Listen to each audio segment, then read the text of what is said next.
Alright guys, in this edition of Lynx Labs, we've got our brand new A1 Mini in the background printing. This is the first little benchy. We've also got an Ender 3 here. What I'm going over today are some common 3D printer questions that I get from different friends, family. For now, it's friends and family. I haven't had any specifics from quote fans, and I'm sure there's like 2 or 3 of you out there. But let's get into it. So, what is 3D printing? Well, as you can see, that's what it is. Basically, it's taking different filaments, plastics like PLA, TPU, ABS, nylon, any of that, heating it up and pushing it through a little hot end and baking things with it. That's how it works. As it cools, the next layer cools and it sticks together, and you just build upon layer after layer. What's a printer cost to buy? Well, this one here with the AMS combo 4-color option, I believe was $350 after taxes. This Ender 3 piece of shit here, I think cost me like $120, $150 on Amazon. You can buy them for about that same now, but there's a lot of reasons to avoid this. Go with the better one. The bigger A1s that I have, you see that 99% of what I've printed is done on those. Those right now are, I believe, $300 for the printer itself, or $4 something for the combo with 4 colors. The cost for actual initial setup after that, all you have to do is buy the filament. That's really the only thing that you should need to buy as a 3D printer, at least if you buy Bambu Labs. Filament costs anywhere from $10 a roll to actually it goes up to $60, $70, $100 if you're getting into some of the crazy stuff. But typically, I spend anywhere from $10 for the basic blacks from Deeply to $25 for some of my cooler multicolored silks. So, and to give you an idea, one roll will do pretty much a full-size grown helmet. Like my Mandalorian helmet, it doesn't even take a full roll, so you're looking at anywhere from $8 to $20 for a new helmet. Like I said, the cost is going to vary. There's other better printers. Really, I highly suggest Bambu. Unless you're wanting to learn how to tinker and mess with things and fix stuff, go with Bambu. If you want to print, be able to design stuff and just print it, and it always prints right, Bambu's where you're at. And we saw in the unboxing videos how quick and easy it was to set this thing up. It's freaking super screw. And as my friend just found, sometimes they do have flops. It's not all perfect, but they do have warranty. So he had to swap his new A1 out that he had bought. But he's happy with his other 2 that he purchased at my recommendation. As far as learning, there's not a whole lot you really have to learn if you go with the Bambu. It's as simple as turn it on, send it to the printer, and send the different things. But there is some learning curve. If you want to learn everything about 3D printing, buy something like an Ender. It's going to cause you to have to fix things. You're going to be replacing parts. You're going to be changing stuff. You got to do the bed leveling yourself. But if you want to learn how to just 3D print and get stuff done, Bambu Labs for sure. What filament to start with? I highly always suggest regular PLA. It's the easiest to print. It's safe. It's cheap. You can also print PETG or TPU. The PETG is a little bit more pain in the butt. I found it's more hygroscopic, meaning it takes on humidity a little bit worse. But it does have more benefits, like it's more heat resistant. So if it's something you're printing that's going to be in your hot car, you probably want to print it out of a PETG. PLA can kind of melt in the sun. The TPU, that's like the rubbery kind. That is definitely a pain in the butt. I have not fully mastered it without getting a lot of stringing, but I've definitely printed some cool things with that. What kind of computer or software do you use? Once again, if you buy the Bambu Labs, you don't need a computer at all. You can do it all off of your phone. You can do it all off of your tablet, your iPad.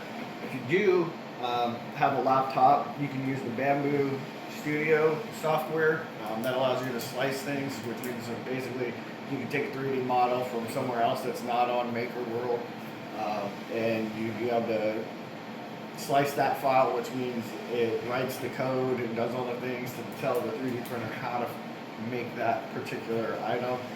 You're able to actually scale up or scale down in there, add to or from. If you're using just the phone app or the tablet app, you're strictly going to just be able to send stuff to the printer. You'll be able to pick from the Bamboo Maker Labs website and print directly. I'll show some videos of that later. Obviously I can't right now because I'm using my phone to record this. But if you get into another printer like this, you will require a laptop, because you do have to physically take the SD card from this, put it in the computer, upload the design, get it sliced, take that freaking G code, put it back in here, and load it up on here, and click, and hope that it prints. And then you'll probably have like 4 or 5 failed attempts, and throw it away, and get pissed off, and give up on 3D printing for like 6 months. Kind of like what I did. But, experiences vary. So, with that, do you need a computer? If you're listening to me, no, because you're going to go with the Bamboo Labs. It's just simple. I would still suggest having a laptop with the software that you can use, especially that way later down the road when you start learning CAD and computer animated design, you can start doing your own designs. But those also nowadays can be done on laptops or tablets and stuff, and I think there's some apps for phone. I haven't found those yet. Where to find the files? MakerWorld. The Bamboo Handy app has thousands, hundreds of thousands, tons, anything you can want. If not, and they're all free. If they're not there, you can check on Thingiverse. They have a pretty good library of all free. There's also Yeggi, Yeggi. I'll put the link in the comments. That has tons of pretty much, they search throughout the whole internet of 3D printing, but on there you'll find some of the ones that are paid files and stuff like that, where you have to pay somebody for the actual file before you can print it. Is it safe? Debatable. Obviously, we're melting and heating up plastics, so there's definitely going to be stuff in the air. I keep air purifiers in my house. I don't think it's necessary fully, but you're burning melting plastic. Definitely PLA, PETG, and TPU are supposed to be non-toxic, but once again, microplastics, all that. It's best not to have these by your bedside, just because, once again, microscopic plastic, melting plastic. Even if it's tiny amount, it's not good food. But is it dangerous? I would say no. Over a long period of time, you might be able to have some accumulation or whatever. Now, once again, this is for those 3 materials that I had mentioned before. When you get into the more advanced engineering ones, like ABS, stuff like that, the answer is fuck yes. They are fucking toxic and must be vented out, and you don't breathe it in. But if you're doing normal, just PLA printing, you're pretty safe. Most people keep these in their house. I try to keep mine out in the shed, just because, once again, I've got COPD from burn pit exposure, so I'm more conscious about my lungs. I've never had an issue with all 3 of my printers growing in the lab itself. But once again, it's all up to you and what you're allowing yourself to be around. There's so much shit in the air already. And as far as the materials, they're generally non-toxic, other than potential contaminants from the ink or whatever, different colors where you get it. But for the most part, they're non-toxic. PLA is a type of biodegradable sort of thing there. And how much space do you need? Well, you can see that's how much space this one needs. The A1 takes up closer to this size. So imagine this printer instead. You just need to have enough room for the bed to come all the way out and back and forth, so that way it's not smacking up against anything. Doesn't take a whole lot of room, at least not in my opinion. How loud? Exhibit A. This is on the fast mode too, so this is being a little bit more loud than loud. I can barely hear it.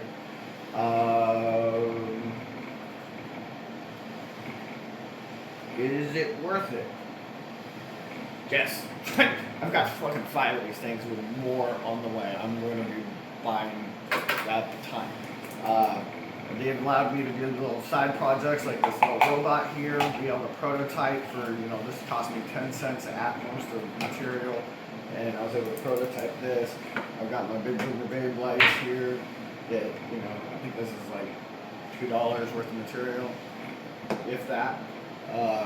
And there's tons of useful things for it. I mean, the box right here that I use for my tools is 3D printed. It's got everything you need, little slots, whatever. So there's useful things for 3D printing. The phone stand that this phone is actually being held up on, that's 3D printed.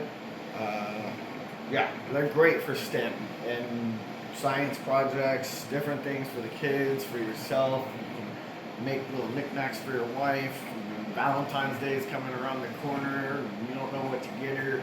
You can go on Baker World, find one of my cool little heart-shaped boxes, or you can give her a bottle of vodka and a 105 projectile-shaped bottle holder that we printed for her.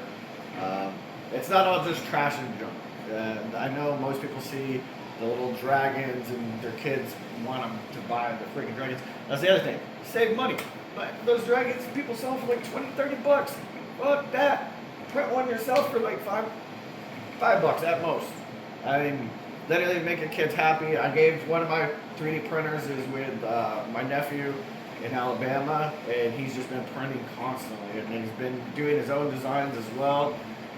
It's really expanded what he's been able to do scientifically and creatively. So 100%, it's worth it.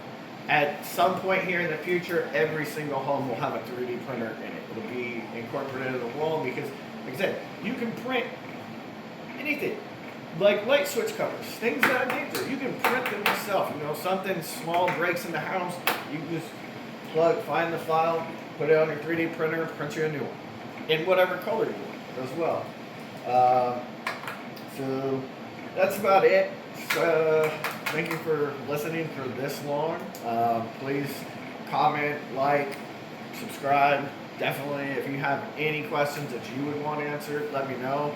I'm not a complete expert, especially when it comes to other 3D printers. I am a Bambu Labs man. I know enough about Enders, and I got printing, and I know some of the other ins and outs of, hey, my thing's doing this.